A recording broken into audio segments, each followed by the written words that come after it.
So ito yung third client natin dito sa Cavite na nag-around the world tayo sa Cavite.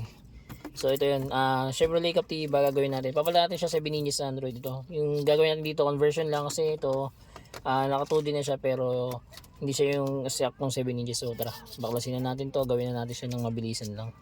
Yung ganitong ano nga pala sasakyan ito muna yung tatanggalin nyo. Itong silver na to.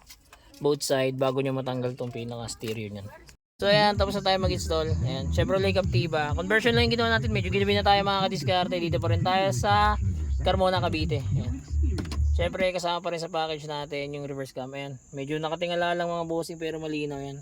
Kasi bukas pa yung pintuan natin sa likuran. Ayan. Ayan. So mga gusto po mag-avail, DM nyo lang ako.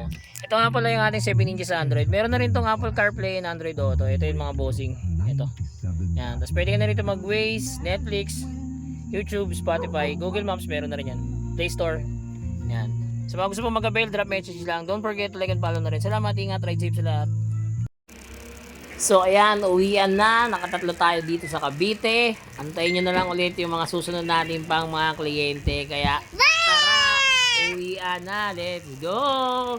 See you tomorrow. Samahan nyo ulit ako.